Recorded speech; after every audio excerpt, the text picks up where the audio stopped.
to Leah's Adventures and Leah's Lifestyle, depending on if you're here with me on YouTube or here on Twitch with me. I hope you have a wonderful day today. We are going to read rule number 1 for the second time today. But don't worry. Starting over. Fresh start. Sippy sippy. As mother would say. Anyways.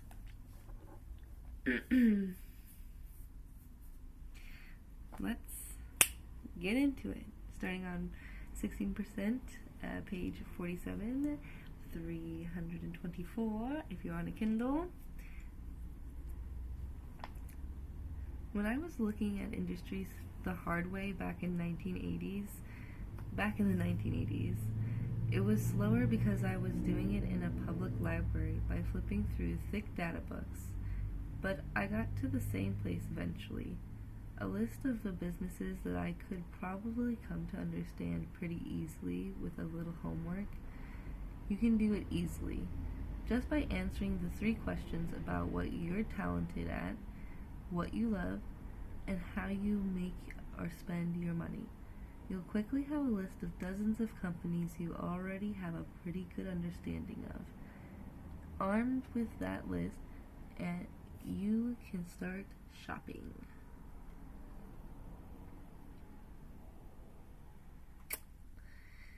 There's like it says, I don't know, it's like a list. It says, from my river days. Oh, it's his, like, passion, talent, money, like, sheet here. Interesting. Oh, but, like, it shows, it's not, like, that list. It's, like, the actual list, like, once he's taken those questions and looked for stocks, it's those stocks that, like, fill those categories. Very interesting. If you've lived a while, been a consumer of products and services, worked a job or two, you know about a whole lot of businesses. It really isn't rocket science to find something that has meaning to you. Look at the kinds of companies Warren Buffett has owned: soft drinks, fast foods, candy, razors, amusement parks, TV, newspapers, banks, mobile homes, future stores, furniture stores, diamond stores. There are a ton of companies out there. You'll be able to understand just fine. In fact, there's be so many, you're going to have a hard time. You're going to have to narrow down your list through careful analysis, and rule number 1 evaluations. Rule number 1, investors don't do anything they aren't certain about. No gray areas. It's either clear and certain they understand the business, or it isn't. Many times throughout this book, you're going to hear me warn you to be certain you understand the business. Since, as a rule number 1 investor, you own the whole thing, nothing will mess you up as an owner quite as fast as not being certain what the business is you are about to buy. Sample circles from student Kathy. I encourage all of my students to draw up their own 3 circles and see what emerges on the paper. When one of my workshop students went through the exercise, she was surprised by how many businesses could flow from all 3 circles. Here are her results. Oh, this is tiny.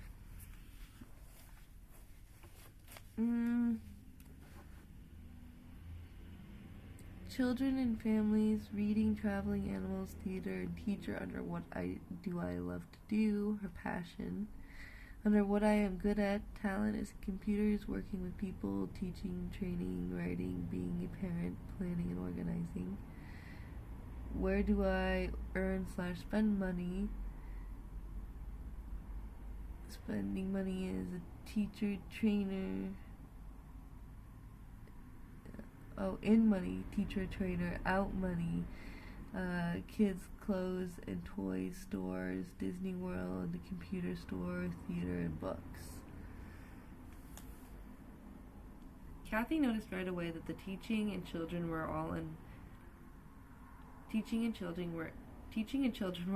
in all three circles while training.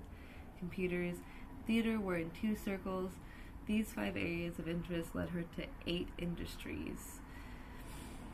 Interests: teaching and training, education and training, publishing, apparel stores. These are the industries.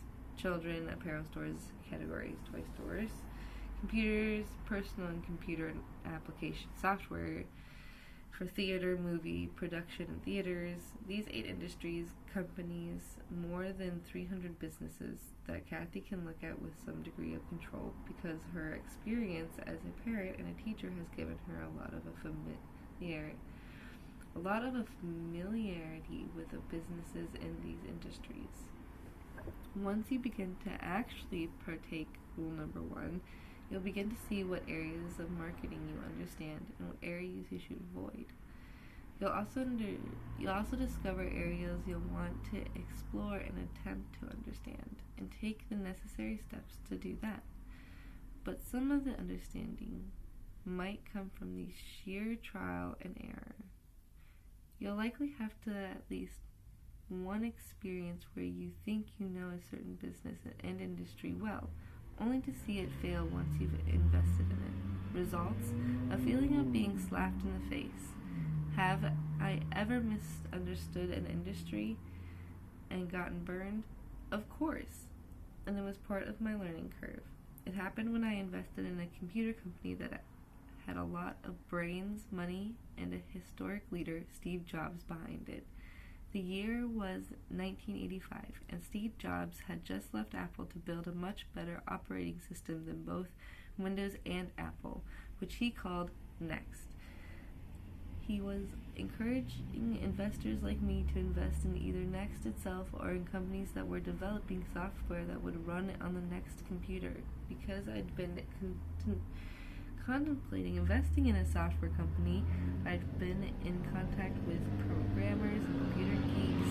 I thought I knew the computer world, and every programmer said the Next computer was the best performer for developers, the next operating system, the prettiest box, the hottest new thing.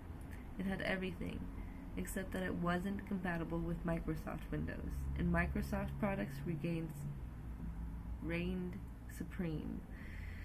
Microsoft was, for all intents and purposes, untouchable. I think it still is. If you went to desktop publishing shows,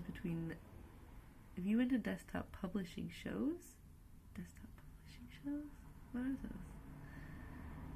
those? Like computer shows between 1988 and 1991, you probably spotted the distinctive Next grayscale monitors. Oh yeah, it is. It's like them showing off actual computers. Okay, they'd almost disappeared by 1993. I lost 5 million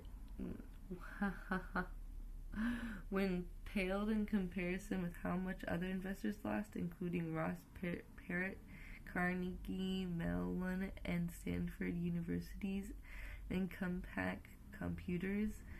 I'll admit, from the start, this wasn't a very rule number 1 esque investment, since neither Next nor the software company had the established history they needed to pass the 4M test in its entirety. But at the time, I was eager to jump aboard, and when you have someone like Steve Jobs asking for help, well, my experience taught me 2 valuable lessons. 1. Businesses that lack the history to make a prediction of the future possible are inherently risky. And 2. Don't touch businesses you don't understand. If Warren Buffett admits he won't invest in Microsoft because he doesn't understand computer technology, well, what was I doing investing in software for a totally new computer? I was young and foolish, and I thought I could break the rule and get away with it. Now I'm older and wiser. Well, older anyways, and I wanted to help you avoid my mistakes. You're going to start this process by searching for businesses you think you understand, and from there put them to a numbers test. Do your best to avoid listening to any arrogant or emotional voices within you that can steer you in the wrong direction. Rule number 1 is so simple and straightforward that it's easy to think it can be improved upon. If you attempt to do so, you'll lose money. You don't necessarily have to use the internet to conduct an initial search. An effective starting point for finding business you understand is simply to consider where you repeatedly shop and what you repeatedly buy. You might not understand the intrinscal.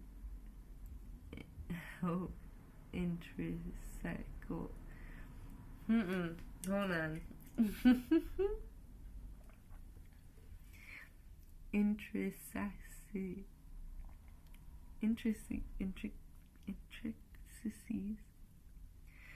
I can say this word. I know I can. Intricacies.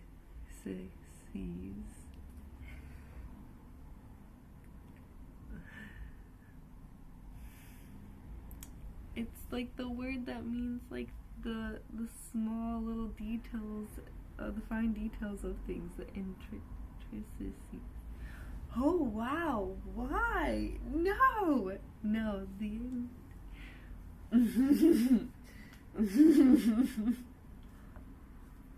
is my jaw tight? Is that what's happening? Do I have a tight jaw right now? Okay.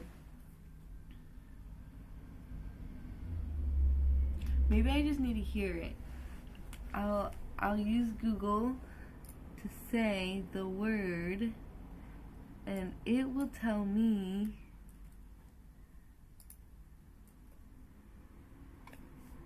okay, then that.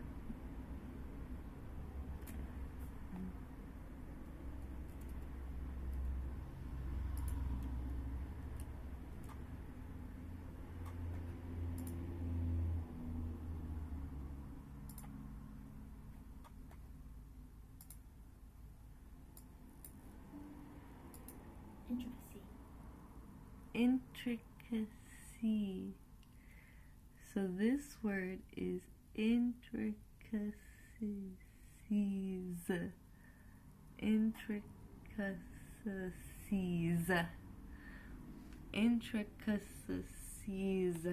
Ooh, my face doesn't like that word. Intricacies.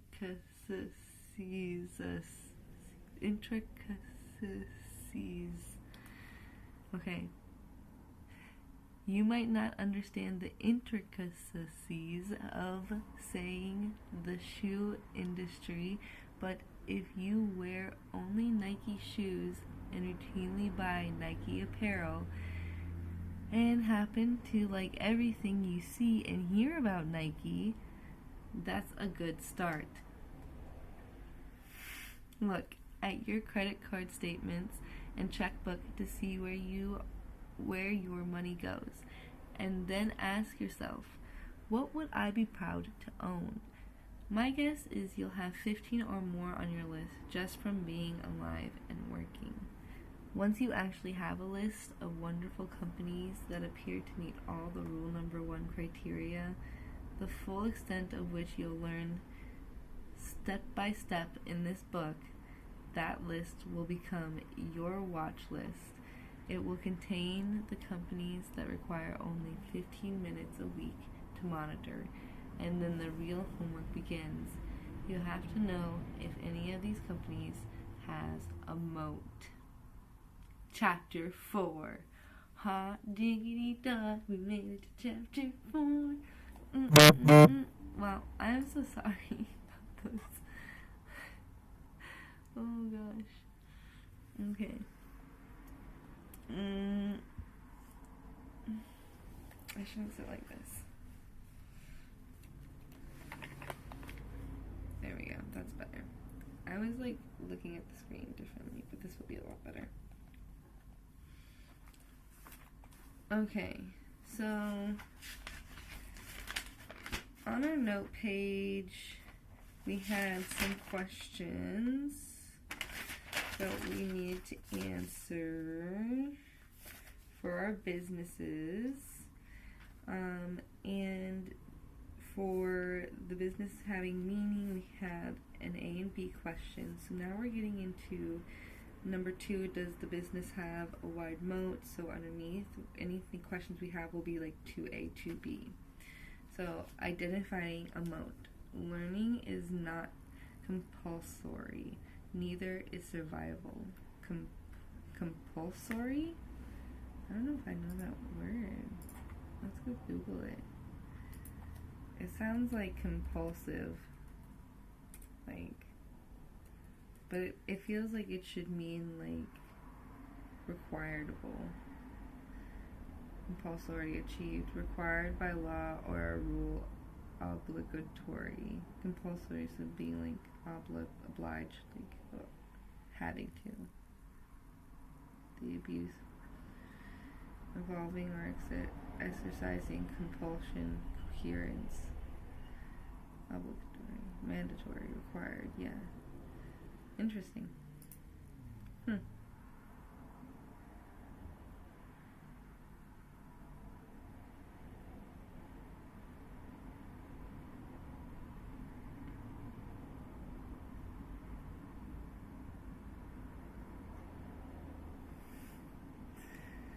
Question 2. Does the business have a wide moat? Alright, so that's our yeah. The first thing you want to know when you're about to buy a business, with the I'm buying the whole enchilada mentality, because you understand it and are proud to own it, is whether or not its future is predictable. Obviously, you want a company that will be a winner, a business that will continue to grow for decades into the future. But if you can't predict with a high degree of certainty that it'll be a winner, then its future isn't predictable. And as a rule number 1 investor, you don't buy a company with uncertain future. This chapter begins a learning process that will enable you to know if a business will succeed and continue to perform well for at least the next 20 years. For a company to have the degree of predictability, it must possess some sort of lasting competitive edge, or, as Mr. Buffett puts it, a durable competitive advantage that protects it from attack, like a moat protects a castle. In other words, we're looking for businesses that has a great, big, and wide, hard to get across and attack the castle moat. We want massive protection from the attacking competitors who want a piece of the action.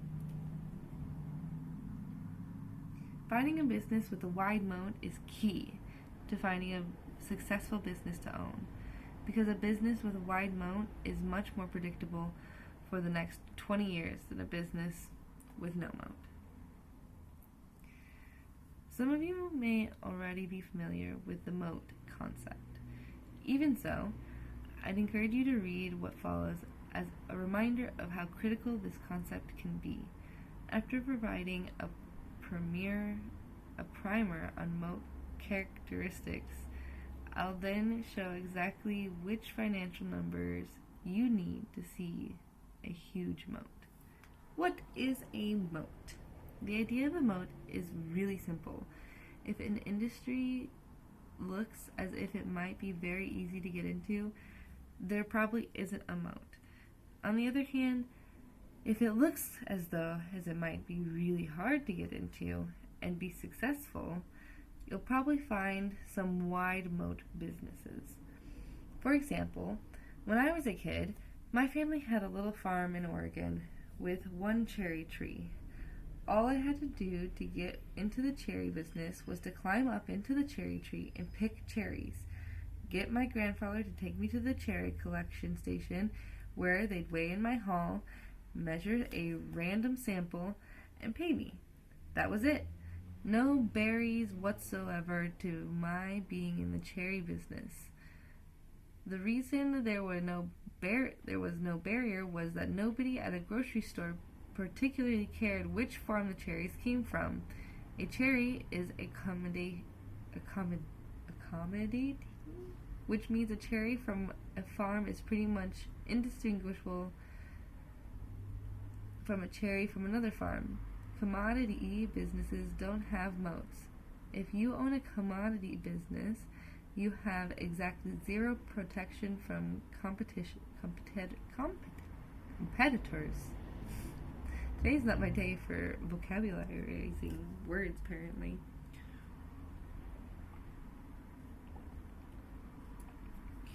If they want to take your castle, there isn't much to stop them. If they can both grow and sell cherries cheaper than you, you might be out of business. We don't want to own businesses without moats because it's really hard to make money. Ask anybody who owns a farm, a pharmacy, deli, gas station, or a t-shirt shop. These are all hard businesses to make money in because they're essentially commodity businesses. What if, instead of wanting to compete in the cherry business, I wanted to go toe-to-toe with Coke and Pepsi?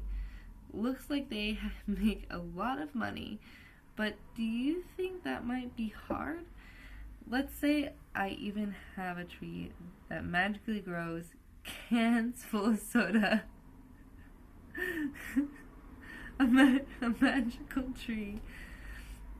I'm just imagining that. That's fucking hilarious. Could you imagine? Okay. Let's say I even have a tree that magically grows cans full of cola drink that tastes exactly like the real thing. Can I pick the colas, go to the store, and sell them cheap and compete with Coke? No.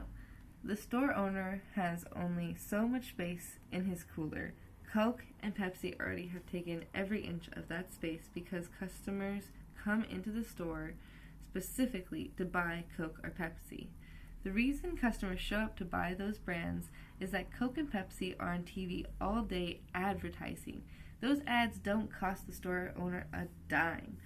Plus, some merchants receive strong incentives to stock their stores with Coke or Pepsi, either solely or primarily. Why in the world would the store owner give up an inch of his Coke or Pepsi space to my unknown cola? Answer: he won't. Not an inch. So, how am I going to sell my cola? If I can't answer that question easily, it's pretty good evidence that Coke and Pepsi have a wide protective moat that's preventing competitors like me from taking their castles. Even if I could grow colas for free, I still probably couldn't get shelf space in a store. What's that wide moat means to a business owner is that a business is very hard to compete against. A Coke is much more expensive than a generic cola, but nobody who wants a Coke cares. You can't compete with Coke by lowering your price, and that's also a sign of a wide moat. It is hard to compete against eBay because it has the biggest online auction market in the world. Gillette is very hard to compete against because it has a large number of dedicated Gillette fans. Same with Disney, Wrigley, and Apple. What's even more spectacular about businesses with wide moats is that they keep up with inflation. In other words, they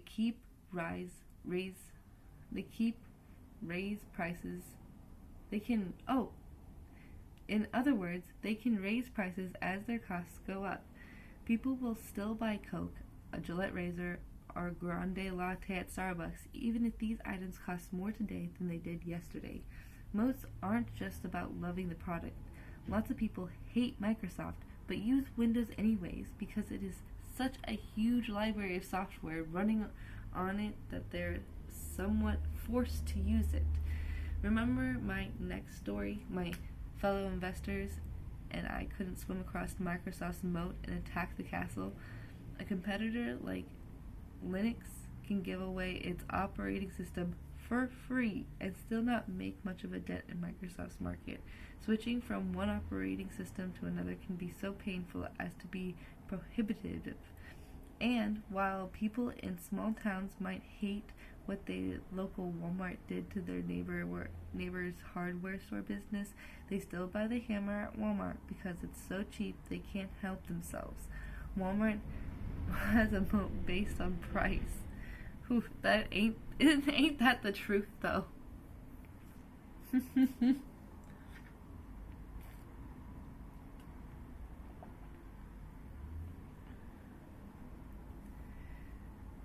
Okay.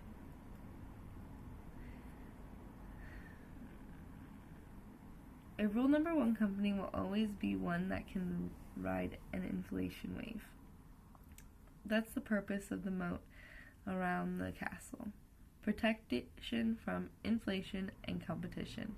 Moat businesses aren't affected by inflation because they aren't able to raise their prices as the cost of doing business goes up. Wide moat companies, rule number one companies, can do that because they have some kind of monopolistic position in the market. The essence of the monopoly is the ability to raise price at will. Excuse me.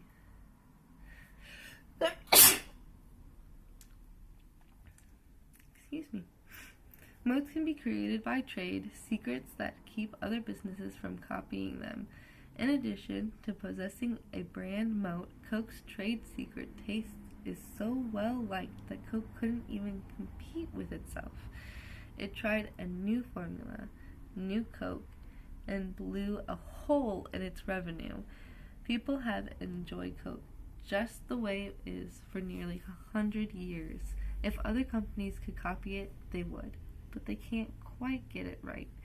When you have a Coke, you got to buy a Coke. Even if you could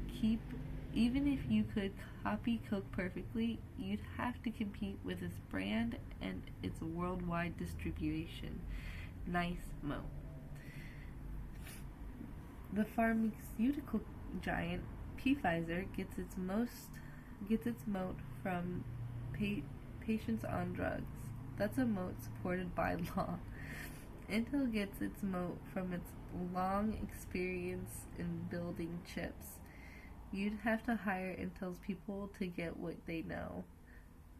Oh, wow.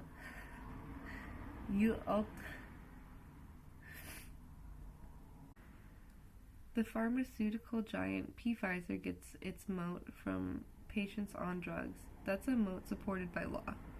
Intel gets its moat from its long experience in building chips. You'd have to hire Intel's people to get what they know. A utility like PG&E protects itself by government law. It's the only utility that can provide power in its region, and therefore it has a monopoly.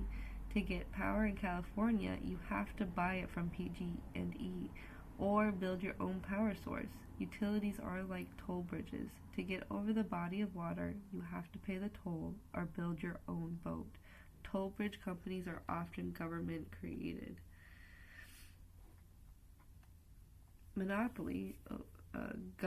Government created monopolies, but they don't necessarily have to be. Most advertising and media companies are also examples of toll bridges businesses. If you want to advertise in a Washington, D.C. newspaper, you're probably going to have to do it in the Washington Post. You have to pay the toll to the Post. Time Warner is a toll bridge company, so is Google. In effect, a business that has a moat has some kind of durable leg up that protects it from competition.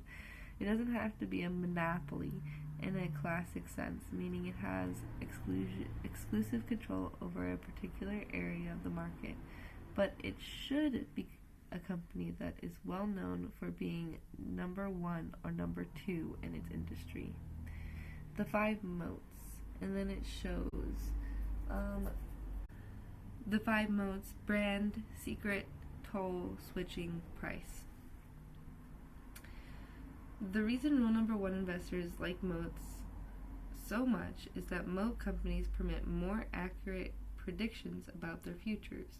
Companies with one or more of the 5 moats can survive and grow much more easily than companies that have to fight off competition from some low-priced production. Since, as rule number 1 investors, we're going to buy a business as if it's the only source of income for our families for the next 100 years, we want to be certain about the moat. Sustainable moats. If your company committed to protecting itself from potential invaders, your moat must also be sustainable. Remember, you and I are counting on the business being around for 20 years. So, the durability of the product and the industry is critical. The company has to do more than just offer a good product. Coke's advantage had been around for 100 years. The company's sustainability sustains its advantage by protecting the security of its syrup recipe as though the recipe were the lifeblood of the company, which it is. But Coca-Cola also protects its distribution system and fights against Pepsi for every retail outlet. The combination protects the company's moat, but the firm lets its guard down and fails to defend its moat. The Pepsi hordes will eventually cross it and attack the castle. Microsoft companies to protect its moat by improving technology and invoking consumer and business demands. It doesn't assume it can remain untouchable by relying on outdated or useless technology. As I write this, Google is causing Bill Gates extreme concern as it tunnels under his moat with its search engine. He may be right to be worried because Google has figured out how to make a lot of money without charging anyone for their website and without making anyone change their computer or their computer's operating system. Google is built on top of Linux, so it doesn't have to use any Microsoft products. Google's moat, which Gates is trying to figure out how to cross so he can destroy his competitor, is huge. Let its intelligent searches. Wait, hold on. Google's moat, which Gates is trying to figure out how to cross so he can destroy his competitor, is its huge lead in intelligent searches. It's a secret moat, and it's already becoming a brand moat. Can Google leverage its consumer connections so efficiently that no one cares about running on Windows anymore? In certain tech circles, this is the question. So you see, the battle rages. Is Microsoft's moat durable? Is Google's? You don't have to identify multiple moats around one company to consider it a potential good investment. Although you're likely to find that wider the moat, the more likely it is a combination of several moat categories. Coca-Cola and Microsoft, for example, both have acquired a reputable brand identity while exhibiting other moat characteristics. Don't fuss over counting the moats around a business. Rather focus on identifying the one moat among the others that seems hardest to cross and have a confidence that the company can sustain the moat for a very long time.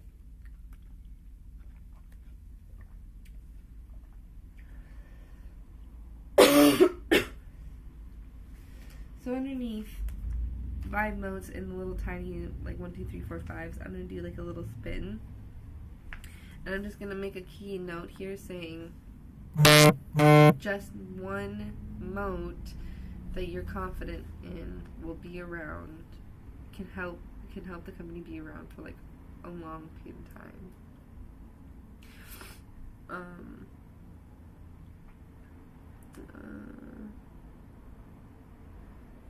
Pick one moat that you are confident in. Hold the company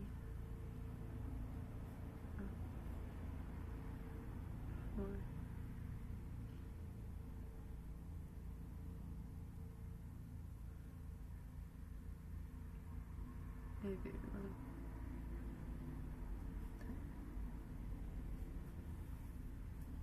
Instead of hold, I would say sustain. Sustain. Because that's what he said.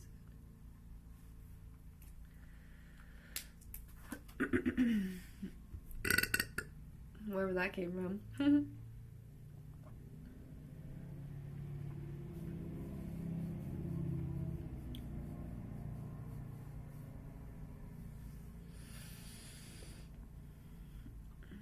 If you want a motorcycle that's hardcore, tough, and respectable by the serious bikers, there's only one, a Harley.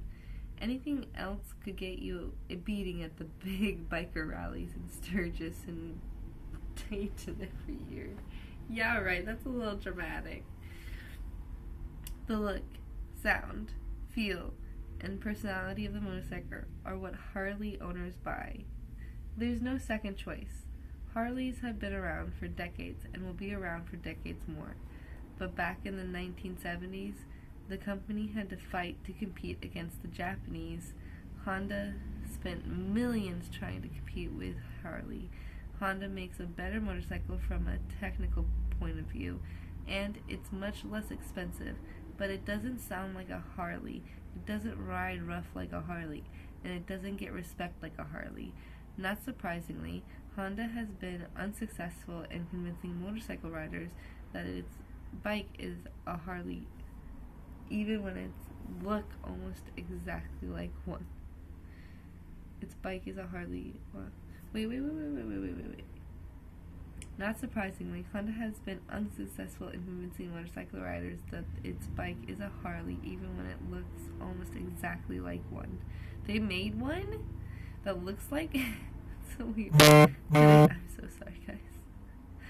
Today, the Japanese import Harley to Japan because the bikes are so different from motorcycle products in their own country. You want a Harley? You've got to buy a Harley. That moat came from the Harleys determining that made a Harley unique, and then defending the turf with patience, lawyers, and marketing. What? Harley has found its sustainable brand mode, the Harley look, sound, and feel. Can we predict that they'll be in business in 20 years? A company with a wide sustainable mode is much less likely to go out of business than a company with one. Its earnings are so much more predictable over the long term. Therefore, companies with sustainable modes make for more predictable investments. A lot of investors make the mistake of thinking the price of the stock and whether it goes up or down has something to do with how well it's competing with other companies, or, in my terms, how wide its moat is. For example, over the last 7 years, Pepsi stock has massively outperformed Coke stock.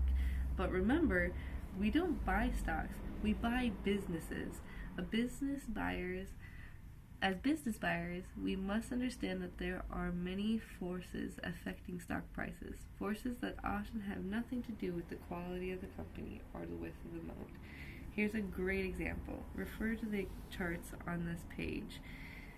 It's a clicky thing, so I don't know what page you're talking about. In 1998, Pepsi has a value of $44 per share, and Coke has a value of $42 per share. We'll be going into the details of figuring out values, sticker prices in Chapter 9. On the market, Pepsi was selling for $30 per share, about 30% under its value. Coke, on the other hand, was selling for $90 per share, about 200% over its value.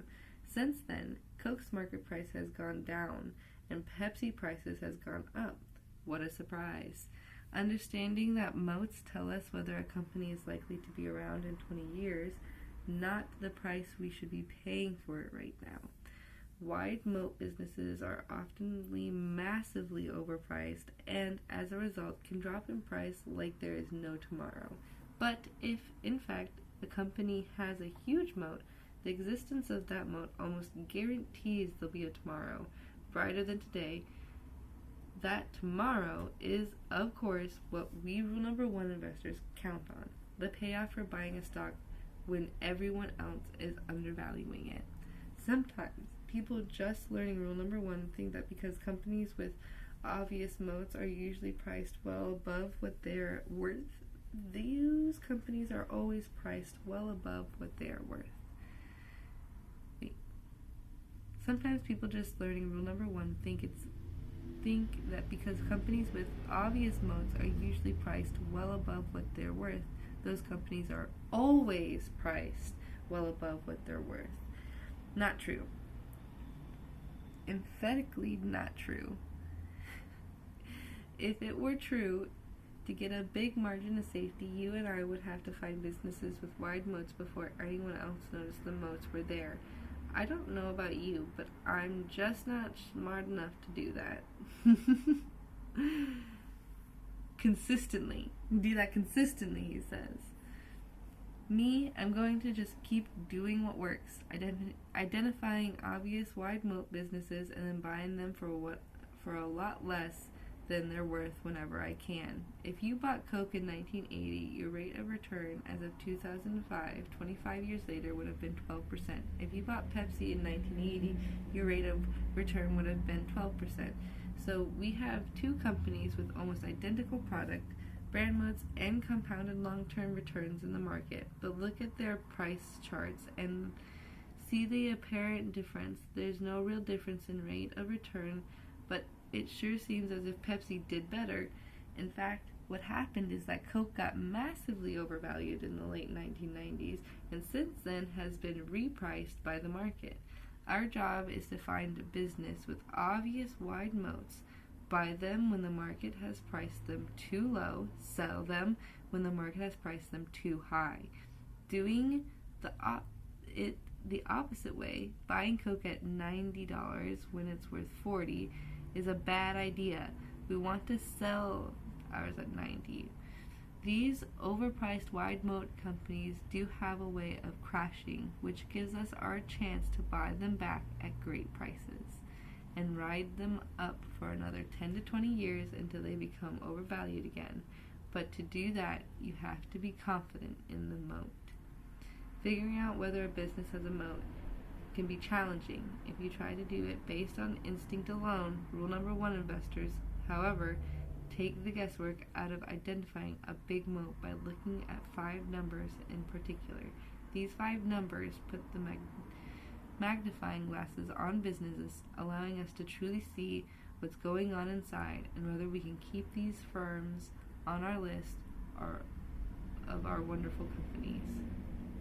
And then there's a Coca-Cola thing. Your 25-year compounded rate return of Coca-Cola is 12%. Yeah, it's like little guy. Does the same for Pepsi there. Okay. I think that's a good place to end this section. And we'll start again tomorrow. Bright and shiny early. 8 a.m.